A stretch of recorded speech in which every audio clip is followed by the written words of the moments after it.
Buenas tardes, amigos oyentes y televidentes de su programa Síntesis Semanal, que todos los sábados transmitimos desde Radio Independencia en Lima, Perú.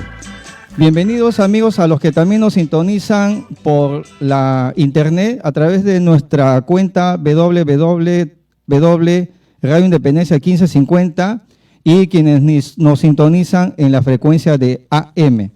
Para este programa tenemos algunas novedades que iré anunciando en el transcurso del programa.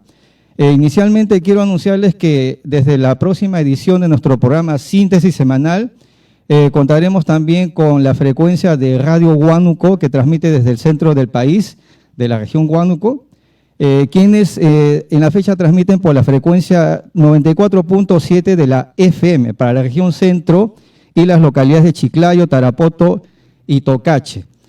Damos la bienvenida a nuestros oyentes de Radio Huánuco, quienes la próxima semana, mediante un enlace, también podrán escuchar su programa Síntesis Semanal. También quiero anunciar que nuestro equipo de colaboradores de Síntesis Semanal se está implementando. Vamos a contar también con la presencia de algunos corresponsales. A ver, producción, parece que hay una comunicación con una corresponsal que también nos va a colaborar con nosotros desde el continente europeo. La corresponsal María Zukowski en este momento va a comunicarse con nosotros para darnos algunas novedades de lo que ocurre en el viejo continente. Producción, en cuanto ingrese la comunicación con nuestra corresponsal en Europa, nos avisan, ¿ya? Mientras, vamos comentando algunos temas internacionales que ha ocurrido esta semana. Inevitablemente el tema que se va a comentar hoy es de la pérdida que esta semana, el día miércoles, fue noticia mundial. Se nos fue el astro del fútbol, Diego Armando Maradona, algo que nadie esperaba, un hombre de mediana edad, 60 años, tenía mucho por dedicarle aún al mundo deportivo, estaba en la actividad ya de director técnico y lamentablemente por un problema de salud se nos fue antes de lo previsto, ¿no? Pero esto también implica algunos comentarios, porque Diego Armando Maradona no solamente fue un destacado futbolista, también ya en la segunda, lo que podría ser la segunda parte de su vida, también fue un actor social. ¿En qué sentido? Desplegó una serie de actividades donde se identificó, algunos hasta lo han criticado, por tener ideas progresistas. Es decir, ya un hombre en la fama, habiendo saboreado lo que es el éxito, se acordó de sus orígenes, fue un muchacho humilde y por lo tanto también dedicó mucha atención en atender las necesidades de diversos sectores de la población de su país y del mundo, ¿no? Por eso lo recordamos también en sus últimos años, recorriendo distintos lugares, visitando mandatarios, lo que no es novedad. Él estuvo en Cuba, donde agradeció mucho a dicho país porque fue tratado un problema de adicción que él tuvo. Y ese agradecimiento tal vez lo convirtió a él en un hombre con un pensamiento progresista. Siempre se identificó, identificándose con mandatarios que podríamos denominarlos socialistas, y ellos a la vez también le dieron su respaldo, ¿no? Pero vamos a hacer un breve recuento con el historial del destacado astro Diego Armando Maradona. Producción, si tiene el enlace con la corresponsal, nos avisa. Ya. No, haz la llamada. Ya, producción. A ver, comuníquenme con la corresponsal, ya está en línea. A ver, mientras les seguía comentando de la trayectoria de Diego Armando Maradona. Muchos que hemos vivido la trayectoria de Diego Armando Maradona lo recordamos con mucha emoción cuando él empezó su carrera futbolística y ya cuando en la plenitud de su actividad, el famoso Mundial de México 1986, cuando tocó a la selección argentina enfrentarse al equipo británico, es decir, Argentina-Inglaterra, junio de 1986, Estadio Azteca. Miren que no solamente era un simple encuentro deportivo, también quedaba el amargo sabor que 4 años antes, y este es un tema político, 4 años antes, en 1982, las tropas británicas habían derrotado a las tropas argentinas en la recordada Guerra de las Malvinas.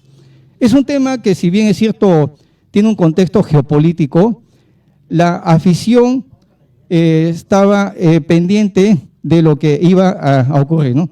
Ya, producción, vamos a hacer una pausa con este comentario porque nuestra corresponsal, María Zukowski, está en línea. A ver, si la tenemos en línea, vamos entonces a la comunicación. María Zukowski, buenas tardes aquí en Lima, si nos escuchas allá en Europa. Sí. ¿Aló? ¿Aló? Sí, sí. En Perú, a los oyentes del programa Síntesis Semanal. Ya. Buenas noches aquí en Europa. Ya, María, en este momento, ¿en qué ciudad te encuentras? Esta semana me encuentro. A ver, producción, parece que hay dificultades, pero estamos en comunicación, en un enlace telefónico con nuestra corresponsal para Europa, María Zukowski. ¿Ya? A ver, nos está indicando ella en qué ciudad se encuentra. ¿Ya? Mientras retomamos la comunicación, parece que hay alguna avería técnica, sigo comentando el tema de la trayectoria de Diego Armando Maradona desde la óptica nuestra de lo que vivimos, ¿no? Era pues el episodio donde el orgullo de los latinoamericanos nuevamente retornó, porque recordando la Guerra de las Malvinas y la humillación que sufrieron las tropas argentinas, increíblemente en el escenario deportivo es donde se cambiaron los papeles, ¿no? En plena fama, Diego Armando Maradona, capitán de su equipo, lideró realmente lo que fue ya una reivindicación de lo que fue este acontecimiento histórico, ¿no? Los británicos eran favoritos en ese momento, pero sin embargo fueron derrotados 2-0, ¿no? Junio de 1986, Estadio Azteca en México. No había espacio para una sola persona. Bueno, quienes estuvimos en ese lugar podemos dar testimonio de lo que ocurrió, ¿no? Luego de ese encuentro deportivo, donde obviamente también se recuerda mucho este episodio muy discutible de la mano de Dios, donde anotó el primer gol Maradona, valiéndose de la mano para ingresar un gol de cabeza, que fue también muy comentado, y años después el propio Diego Armando Maradona admitió que, bueno, sí había ocurrido eso, ¿no? Pero se trataba ya de un hecho consumado. Quien ha entorpecido este panorama de duelo, de luto, ha sido el propio arquero de la selección británica, Shilton, debemos recordarlo. Es el arquero pues que tuvo que afrontar los 2 goles de Diego Armando Maradona en ese episódico y trascendente partido de fútbol, quien hace unos días, de manera impertinente, ha hecho declaraciones otra vez sobre el tema. Es decir, no entendemos si es la mentalidad de este ciudadano británico abordar las cosas cuando hay un momento de dolor, ¿no? Y no nos parece oportuno eso, porque al día siguiente él fue a un canal de televisión en Londres a retomar otra vez este tema, ¿no? Inoportuno, por supuesto, la declaración del arquero Shilton de la selección británica de 1986. Diego Armando Maradona, amigos, también fue un personaje que tuvo otras facetas, y aquí vamos a recordarlo a Diego Armando Maradona cuando fue invitado también para que dirija un programa de televisión. Se le recuerda por 2 programas de televisión en los que él participó como conductor. El primer programa fue el año 2005, en el Canal 13 de Buenos Aires. Él condujo un programa denominado La Noche del 10 y destacó mucho porque los invitados eran pues grandes personajes. Recordamos que invitó al propio Edson Arantes do Nascimento Pelé, con quien siempre se sostuvo que había una rivalidad, ¿no? Sin embargo, el público quedó muy complacido cuando vio a los 2 astros del fútbol encontrarse en un set de televisión y conversar amenamente, ¿no? Diego Armando Maradona, en ese programa que se transmitió en el año 2005, invitó a otros personajes del mundo artístico, hasta de la política. Vamos a recordar a producción el video 1, para recordar una secuencia nada más cuando Diego Armando Maradona recibe en su programa de televisión a un personaje que también es una celebridad y lo recordamos, a pesar que ya no está con nosotros, el célebre personaje Roberto Gómez Bolaños, Chespirito. Y en el programa de televisión, la noche del 10, Diego Armando Maradona invitó al popular Chespirito, donde también conversaron brevemente momentos que compartieron ellos, ¿no? A ver, vamos, producción, si ya tienen el video para recordar brevemente a estos dos grandes personajes.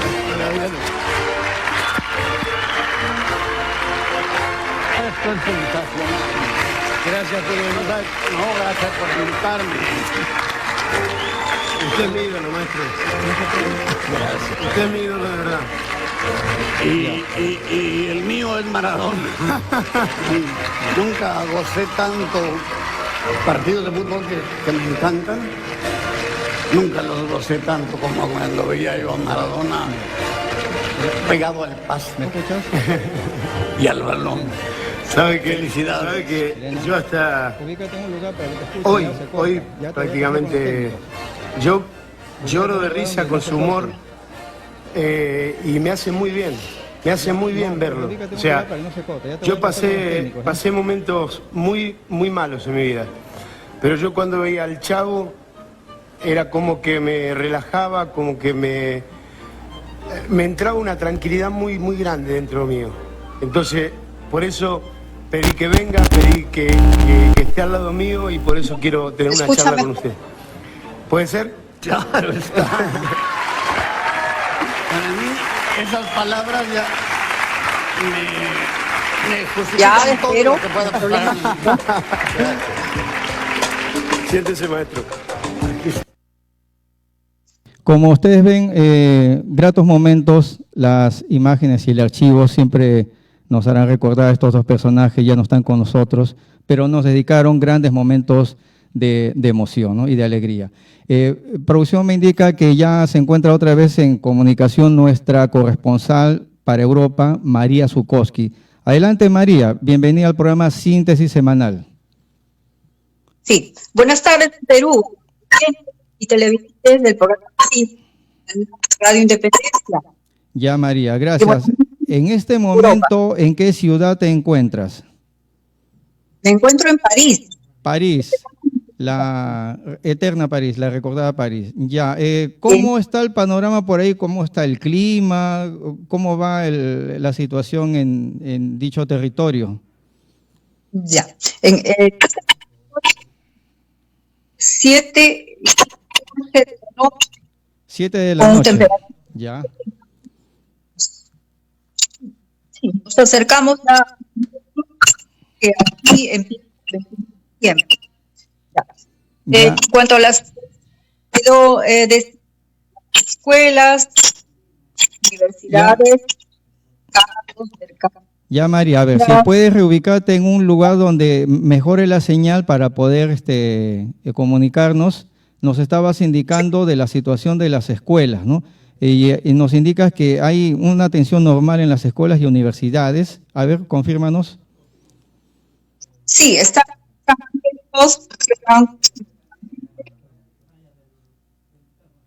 ya, María. Bueno, persiste la avería, María. En todo caso, vamos a retomar la comunicación en cuanto sea posible, ¿ya? Ya, María, nos despedimos en este momento y conversamos luego. Gracias. Bueno. Independencia 1550. Ya, seguimos. Producción nos informará luego de este enlace, ¿no? Parece que hay algunos problemas técnicos. Pero nos informará nuestra corresponsal en Europa, María Zukowski, la situación que hay en Europa. Ella se encuentra en París en este momento y será nuestra colaboradora de toda la información que referido al tema internacional. Bien, vamos a continuar entonces con el comentario. Como ustedes ven en este video de Diego Armando Maradona y su recordado programa La Noche del 10, que se transmitió el año 2005, durante 13 programas él estuvo frente a las cámaras, semanalmente llegaban varios invitados a su programa. Pero luego Diego Armando Maradona también condujo otro programa dedicado netamente al tema del fútbol. Fue el año 2014, esta vez para la cadena Telesur, ¿no? La televisión estatal venezolana, quien también lo recibió para conducir un programa denominado De Zurda. Y como era pues el momento, año 2014, recordemos, fue el Mundial de Brasil 2014, con el conocido periodista uruguayo Víctor Hugo Morales.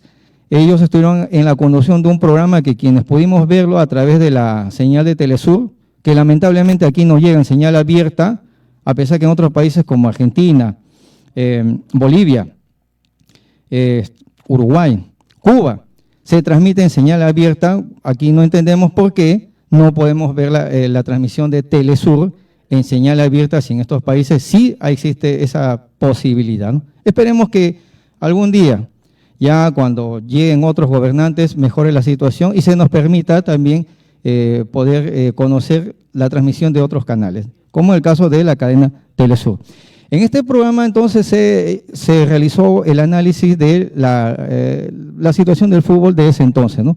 Y por eso lo recordamos a Diego Armando Maradona, que no solamente fue un buen futbolista, sino también tuvo facetas como conductor de programas de televisión, en el caso del espectáculo, con este programa La Noche del 10, y temas de fútbol, que era su especialidad, en el programa De Zurda, que se transmitió el año 2014.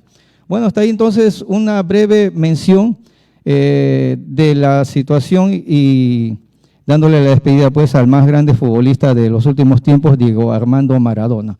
Vamos a seguir con el programa, amigos. Pasamos a otro tema, temas internacionales. Nos vamos a México y resulta que el mundo político en México ha tomado una efervescencia para admirarlo aquí. ¿Qué es lo que ha ocurrido? A propuesta del propio presidente, el actual presidente de México, López Obrador, presentó un proyecto de ley al Congreso mexicano para que se elimine el fuero parlamentario y presidencial, lo que aquí conocemos como la inmunidad parlamentaria, que también la disfrutan los presidentes o expresidentes de nuestro país. Resulta que él propuso que sea eliminado, ¿no? Y esta semana fue noticia que ya el Congreso mexicano, el Senado en este caso, la Cámara de Senadores, ya aprobó eliminar esa protección legal que tenían los mandatarios, porque la historia de México pues también tiene un prontuario de expresidentes que se aprovecharon de esta protección legal llamado fuero parlamentario, fuero presidencial, para que no sean llevados a juicio y de este modo salían bien librados. En cambio, esperemos que ahora cambie el panorama, ¿no? Porque México también tiene serios problemas políticos. Ahora, pero ¿por qué se menciona este tema? Porque nos interesa preguntarles a nuestros políticos, a estos candidatos que por ahí siguen yendo a los canales de televisión, dando declaraciones, escribiendo en las redes sociales, si ellos estarían dispuestos también a renunciar al fuero presidencial que los protege cuando dejan el cargo.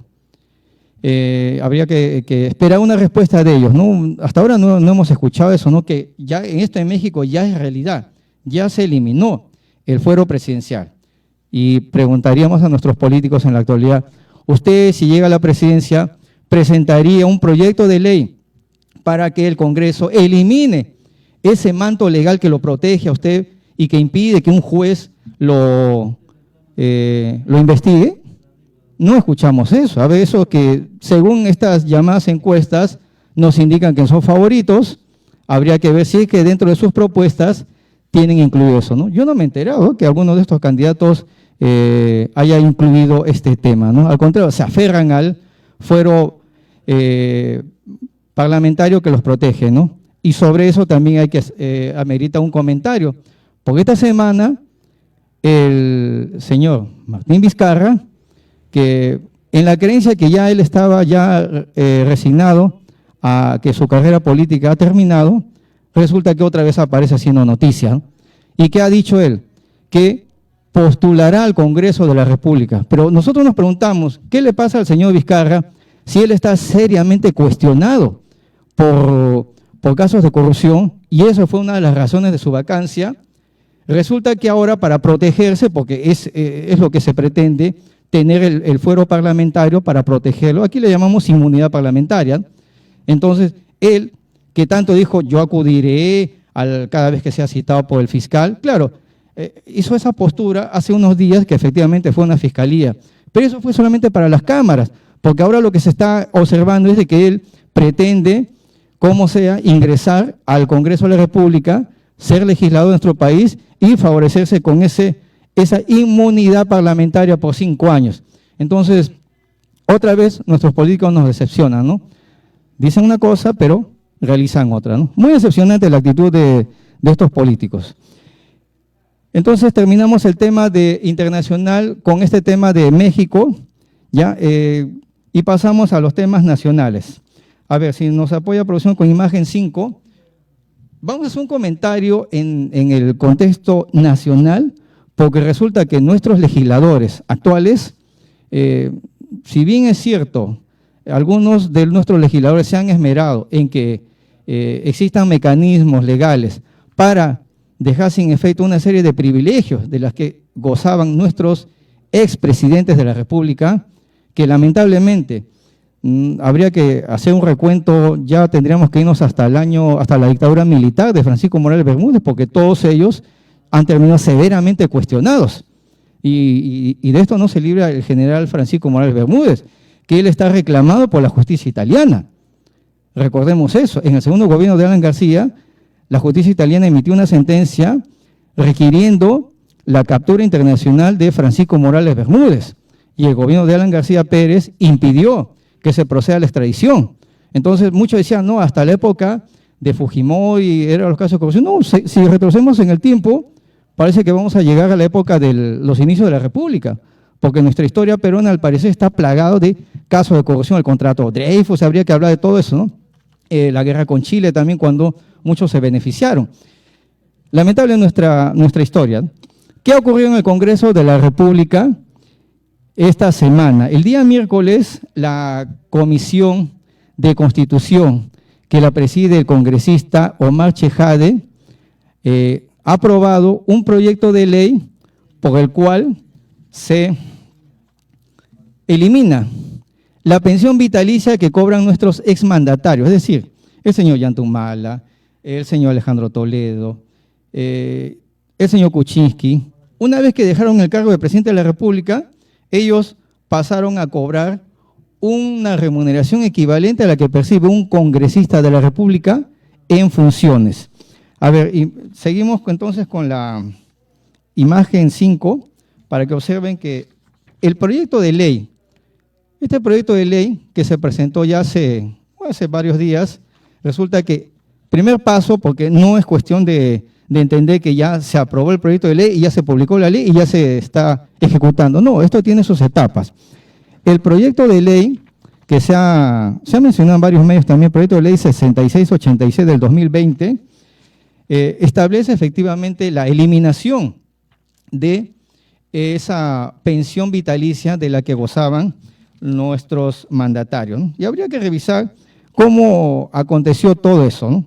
Debemos recordar que este beneficio de otorgar una pensión vitalicia a quienes ya dejaron las funciones de presidente se inició en el año 1964, durante el primer gobierno del arquitecto Fernando Belaúnde, con la ley 15.116, donde se establecía inicialmente que quien, habiendo sido presidente de la República, ya terminaba su mandato, pasaba a cobrar el 60% de la remuneración que cobraba como presidente de la República.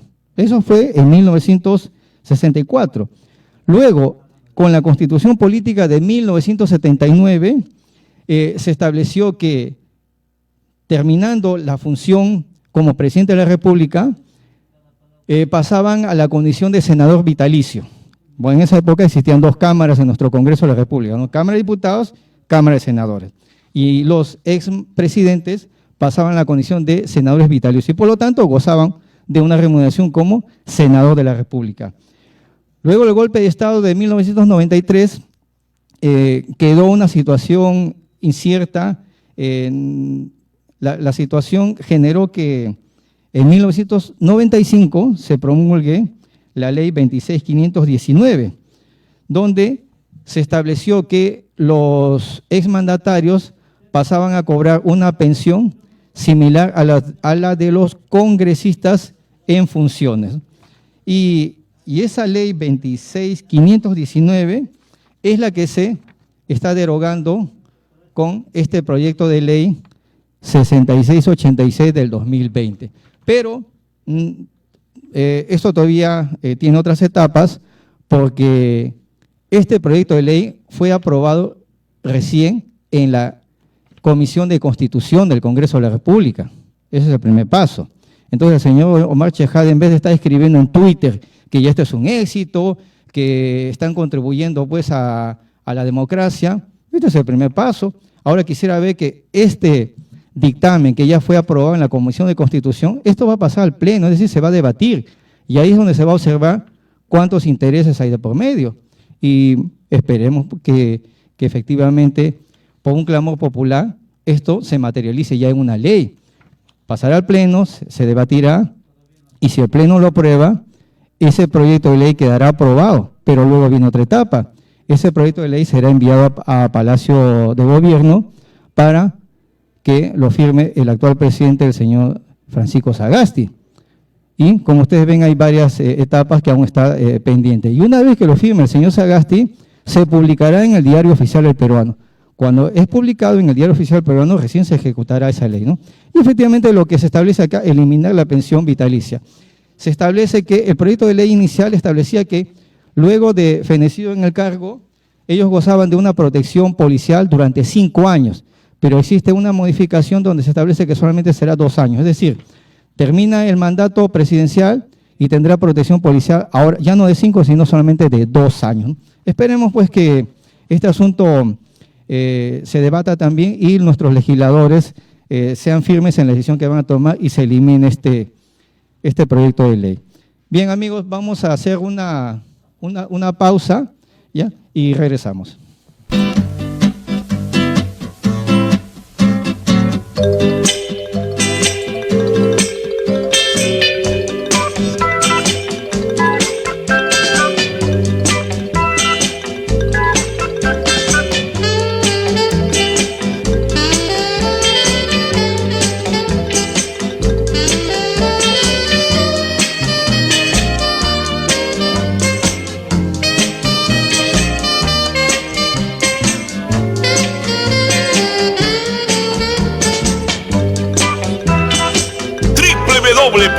radioindependencia.com.pe.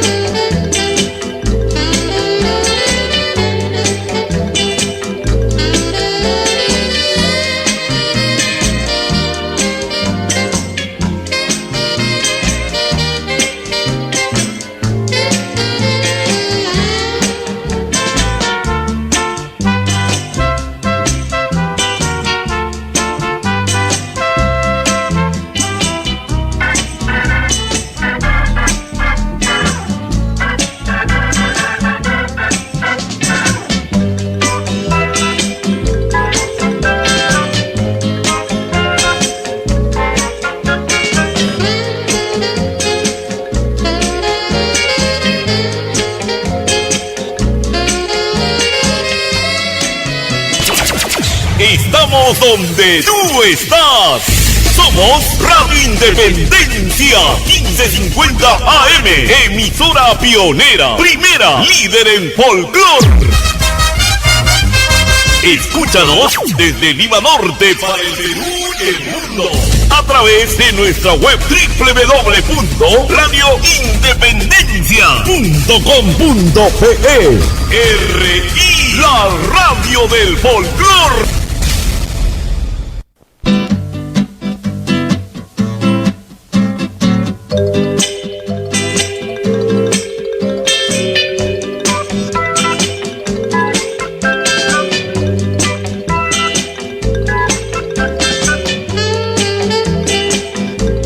Buenas tardes, amigos. Continuamos con nuestro programa Síntesis Semanal. Para quienes recién se incorporan a nuestro programa, estamos transmitiendo en la frecuencia AM de Radio Independencia 1550 y también nos pueden sintonizar y también nos pueden ver a través de nuestra cuenta en Facebook Radio Independencia 1550.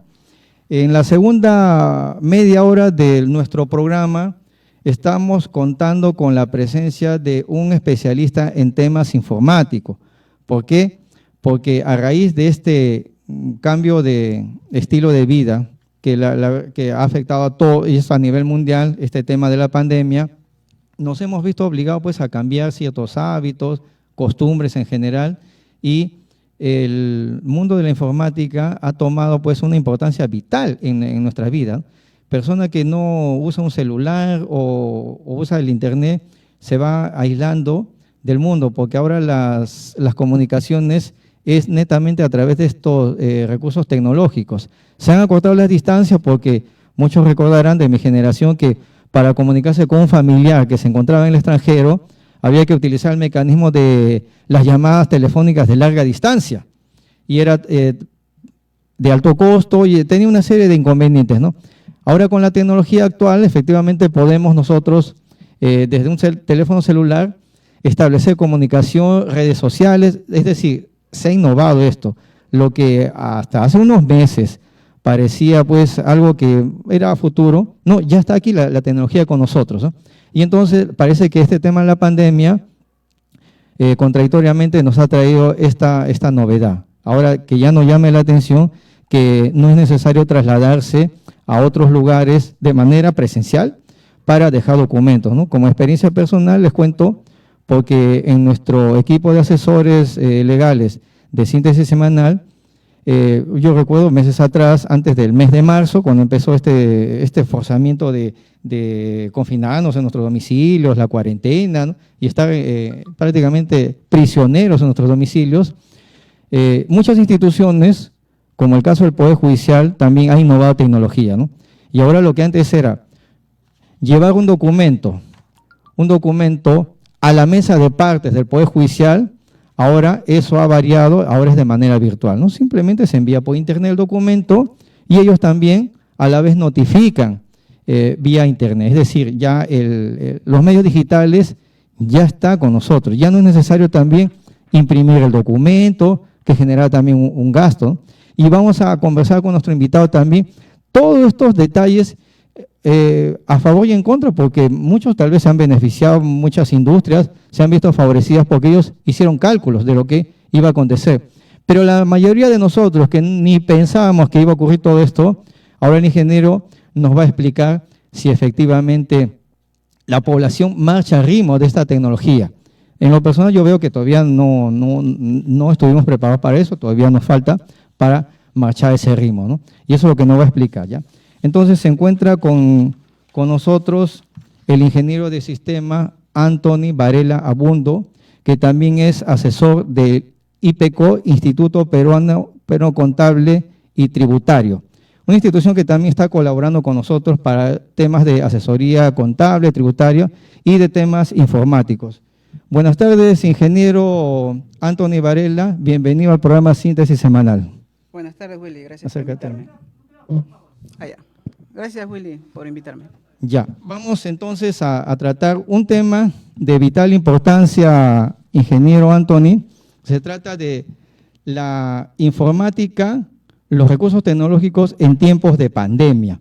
Es decir, cómo el ciudadano peruano, los que anteriormente realizábamos nuestras actividades transportarnos a una oficina pública o privada para dejar documentos, como aquellos que para asistir a las clases nos desplazamos a la institución respectiva, como algunos que realizábamos tareas también teníamos que desplazarnos de un lugar a otro, ¿no? Ahora, ¿cómo ha cambiado esta realidad en nuestro país? La primera pregunta, ingeniero, es ¿qué porcentaje de la población está abocado ahora al mundo de la informática? Es decir, si separamos por generaciones, ¿no? Los jóvenes, los adultos y los de tercera edad, ¿a quiénes ha afectado más este nuevo cambio y la innovación de nueva tecnología? Bueno, para comenzar hay varios temas que hay que discutir, debatir. El primero es, ¿qué porcentaje de la población está actualmente con la tecnología? Te cuento que más o menos en el año 2017-2018, el INEI de Estadísticas dijo que el 89,7% de la población en general del Perú ya tiene o usa la tecnología de alguna manera. Y cuando hablamos de tecnología, hablamos no solamente de computadoras, hablamos de celulares, laptops, celulares inteligentes, relojes inteligentes, etc. Ahora, producto de la pandemia, esto se aceleró. Cualquier persona de cualquier generación, ahora que está muy de moda los millennials, la generación Z, hasta la generación más atrás, los boomers, están utilizando tecnología. Ya, muy bien. Ese es el primer punto de vista, que efectivamente, ¿no? Ya, yo lo que observo, ingeniero Varela, es que los jóvenes son muy, aprenden muy fácilmente, ¿no? El uso de tecnología, ¿no? De los celulares, ¿no? ¿Y a qué se debe eso? ¿Por qué un adulto que tiene más experiencia en la vida le resulta difícil? Personas de la tercera edad, yo veo que no son muy vinculados a la tecnología actual. No, lo que pasa es que eso ya es un tema tanto generacional. Una persona que ahora nace, por ejemplo, entre 1983, 80 hasta el 96, son los denominados millennials, porque crecieron junto al mismo tiempo que el boom tecnológico digital también estaba expandiéndose. Entonces, para ellos, crecer al mismo tiempo que la tecnología digital es normal. Y aquella generación, la generación Z, que es a partir del 96 hasta el 2010, ya están en pleno apogeo de la era digital. O sea, cuando tú naces, a los 2, 3 meses, ¿cuál es tu regalo? Un celular.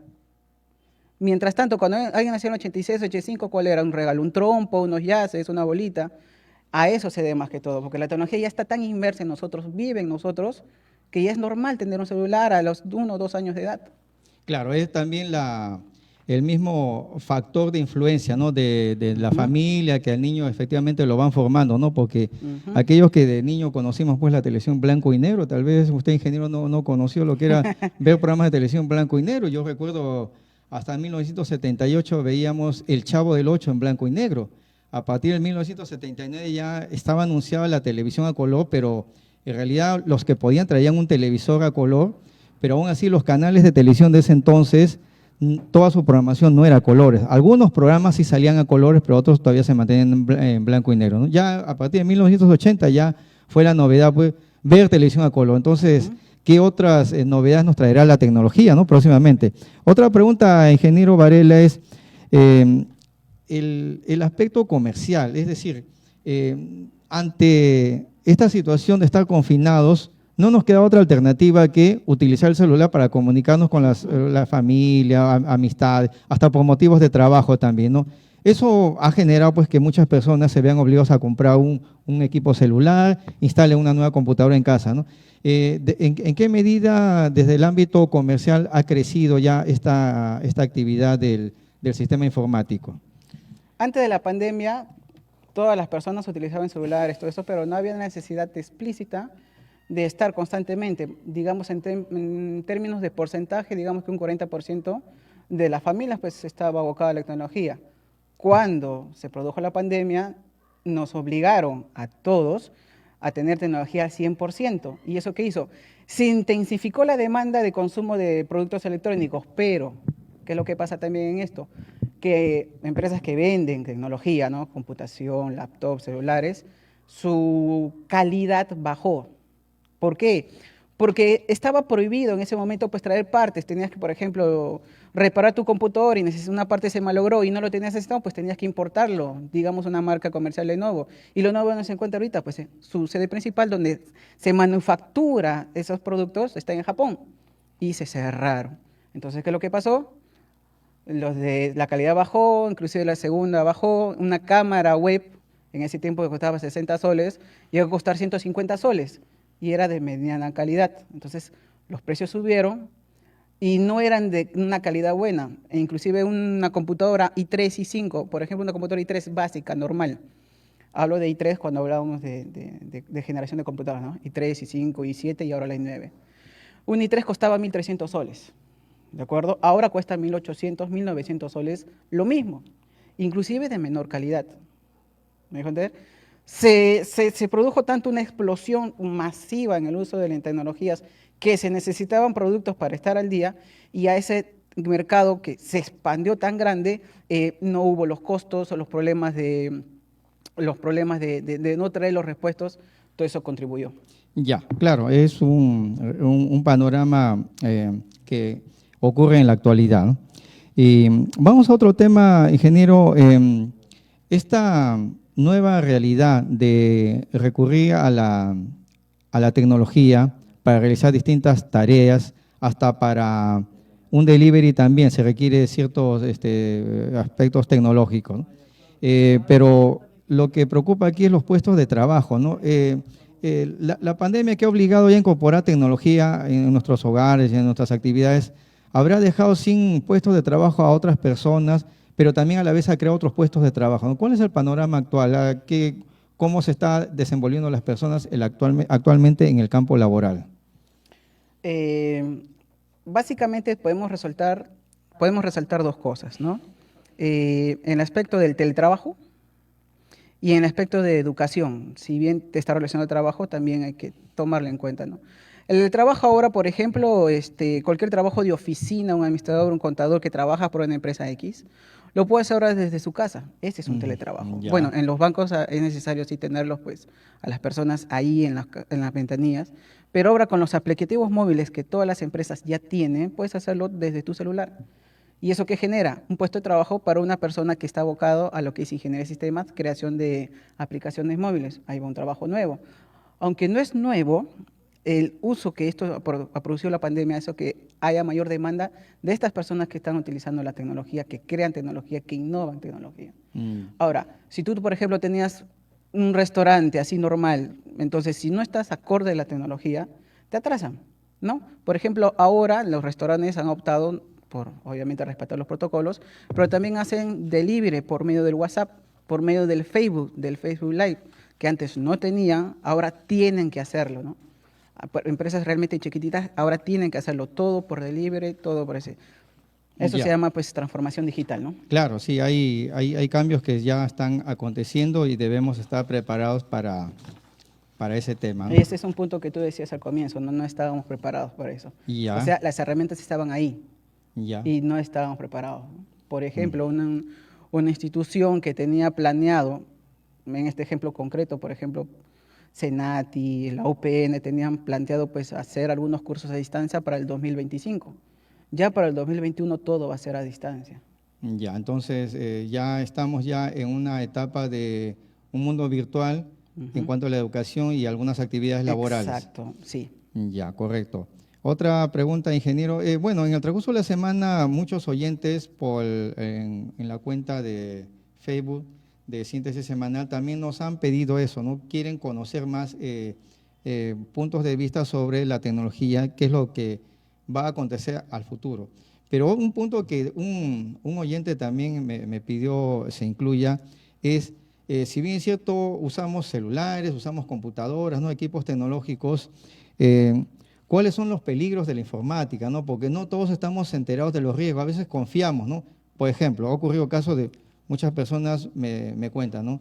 Me han robado cuando bajaba del vehículo, ¿qué debo hacer? Yo lo primero que siempre les aconsejo, si dentro de lo que te han robado está tu DNI, acude a la comisaría y registra una denuncia, porque no vaya a ser que por mala suerte tu DNI luego aparezca en la escena de un delito, de un crimen, ¿no? Entonces, con la denuncia policial, tú deslindas responsabilidad. Pero no solamente eso, también me cuentan que el celular también les fue sustraído. Y es normal ahora que en nuestro celular tenemos para hacer transacciones bancarias, ¿no? Es decir, nuestra cuenta está ahí. Es suficiente conservar la clave porque cualquiera dice, bueno, si el que me ha sustraído mi celular no tiene la clave, ¿cómo puede hacer una transferencia desde mi celular? ¿Hay esos riesgos? Es decir, los peligros de la informática, ¿cómo se puede afrontar eso en la actualidad? En la actualidad, inclusive, los delitos informáticos han crecido producto de la pandemia también. Es decir, a pesar que existen dispositivos legales que sanciona, prohíbe y controla eso, porque la DIRINCRI, amigos oyentes, la Policía Nacional tiene un área en la DIRINCRI denominado Dirección de Delitos de alta tecnología, ¿no? Y entonces ellos están siempre constantemente supervisando. Pero lo que usted me dice, ingeniero, es que así como las autoridades llevan a cabo una serie de controles, la delincuencia también va avanzando para burlar esos controles. Sí. A ver, el tema de seguridad informática es amplio, extenso, estamos hablando ya de ciberseguridad. Lo que yo podría decirte es que si tú tienes en tu celular todas tus contraseñas, todo eso, prácticamente las personas ahora tienen su vida en su celular, reportar inmediatamente, ¿no? Casos muy prácticos, por ejemplo, se robaron mi Facebook y están comenzando pues a publicar sin mi autorización Facebook. Si no tienes conocimientos informáticos, anda a la comisaría, todas las comisarías tienen apartado todo para delitos informáticos, te denuncia ellos al toque, van a tomar las medidas, ¿no? Lo que tú puedes hacer, pues, es, obviamente, si tienes un mensaje de voz, de texto, lo que se llama pretexting, se llama así en delitos informáticos, que utilizan un pretexto para sacarte la información, recomendable, nunca, jamás des tus cuentas o claves por teléfono, ¿no? Te piden, ganaste, por ejemplo, el bono universal, necesitamos tus datos, o rellena este formulario. Jamás des tu formulario. Y eso hablando por celular. Ahora, si te llega un mensaje de correo electrónico, hablamos ya de un navegador web, se llama phishing o fraude bancario, que clonan páginas web, aunque ya no es mucho, en su tiempo hubo, clonan páginas web de bancos o de empresas financieras o algo relacionado al dinero, y tú pones tu clave y pensando que es obviamente pues la web normal, cuando no, en verdad no lo es. Eso ya está un poquito desfasado, pero aún así alguna gente todavía cae, ¿no es así? ¿Cómo podemos darnos cuenta de que es la correcta página de internet, ¿no? Entras al BCP, por ejemplo, y tienes que darte que en su URL, en su dirección donde tú escribes www.com, al comienzo tiene que haber un candadito. Punto número 1. Ese candadito significa que está cifrado, que está asegurado, que es la página correcta. Si te aparece un triangulito, esa página de ahí no está segura. A ver, amigos, acá hay una advertencia que, bueno, yo tampoco lo sabía. Si se aprecia un candado, entonces hay garantía de que es la página original. Y si se observa un triángulo, hay que tener mucho cuidado. Un triángulo de advertencia, un triángulo de advertencia o cualquier otro, entonces esa página no es segura. Puede ser la página correcta, hablamos pues de negocios pequeños, donde uno crea pues una página web, pero no tiene los controles de seguridad o no tiene el conocimiento para ponerle seguridad a esa página web. Entonces, esa página web puede entrarle cualquier hacker, instalar el virus y luego el virus a tu computadora. Correcto. Gracias, Anthony. Muy buena información, amigos oyentes, con estos datos que nos proporciona nuestro invitado. Entonces, tome sus precauciones si usted no solamente fue víctima de hurto de su equipo celular, sino que hay algunos que lo han extraviado. Ahora, ¿qué ocurre si se borró la información de mi celular? Ha ocurrido en muchos casos que lo llevan a un determinado lugar y le dicen vamos a formatear y desaparece toda la información. ¿Hay formas de recuperar esa información? Tengo entendido que ahora existe este sistema de la nube, donde queda guardada nuestra información. ¿Se puede recuperar todos los datos? Si tú tienes una cuenta de celular, tienes una cuenta, por ejemplo, en Gmail asociada a tu celular, tus datos automáticamente ya se guardan en la nube. Ya. Lo único que tienes que hacer es acceder de nuevo, por ejemplo, a tu correo electrónico y recuperas la información. Ya, correcto. Todo está asociado ahorita a la nube, es la manera más segura también de acceder. Ya. ¿Podemos atender algunas preguntas, ingeniero? Claro. Me escribe aquí en la cuenta un usuario y me pregunta algo que, bueno, a cualquiera le preocupa, ¿no?